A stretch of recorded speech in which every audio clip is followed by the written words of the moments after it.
Pozdravljeni. Tokratno javljanje ali pa, bom rekel, dnevne novice malo iz temnejšega prostora. To pa predvsem zaradi tega, ker večinoma stvari počnem v tako pretejeni svetlobi, tako sem v bistvu pravzaprav skoncentriran na tisto, kar počnem. Zato je toliko javljanj bilo do sedaj, oziroma bolj malo, ker sem vedno iskal pravilen prostor. No, sedaj sem se pa odločil, da bom pač snemal tam, kjer bom oziroma kjer bo navdih. In ne glede na to, kakšno bo moje ozadje, kakšna bo moja podoba, je, mislim, da bolj važno sporočilo.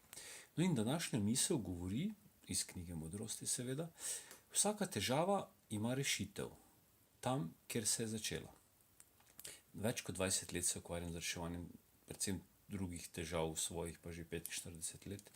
In vedno, ko iščeš rešitev, je treba najprej poiskati vzrok.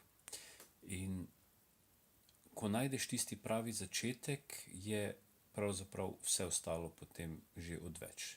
Zato vedno, ko začnete iskati rešitve ali pa hočete neko stvar rešiti, najprej poglejte pravi vzrok, zakaj se je stvar začela. Kajti potem, ko boste odstranili, boste tudi odstranili celotno težavo. To seveda pomeni, da se morate vrniti na začetek in prehoditi še enkrat isto pot.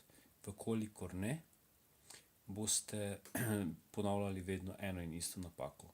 In zapomnite si, v življenju ni bližnjic. Lep večer.